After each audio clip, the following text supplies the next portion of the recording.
आटपाडी तालुक्यातील करगणी गावातील अल्पवयीन शाळकरी मुलीचे लैंगिक शोषणाचा व्हिडिओ व्हायरल करण्याची धमकी देऊन ब्लॅकमेल केल्यामुळे आत्महत्या केल्याच्या निषेधार्थ करगणीतील ग्रामस्थ आणि शाळकरी विद्यार्थ्यांनी रस्त्यावर उतरून न्याय मिळण्यासाठी व आरोपीला कडक कारवाई करण्यासाठी रास्ता रोको आंदोलन केले।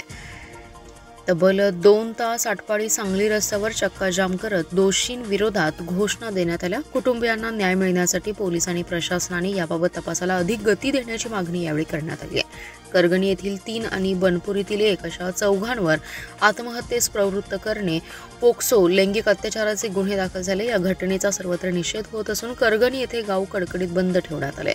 करगणीत विशेष ग्रामसभेतही या घटनेचा निषेध करून गावात मोर्चा काढण्यात आला।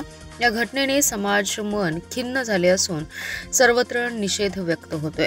पोलिसांनी राजू गेन, रामदास गायकवाड, रोहित खरात, अनिल काळे यांना अटक केली आहे, तर सदर प्रकरणाचा तपास जिल्हा पोलीस प्रमुखांच्या मार्गदर्शनाखाली गतीने व्हावा। संबंधित दोषींवर कायद्याने कडक कारवाई व्हावी। मृत मुलीच्या कुटुंबियांना न्याय मिळावा अशी मागणी ग्रामस्थ आणि शाळकरी विद्यार्थ्यांनी शनिवारी रास्ता रोको करून केली आहे।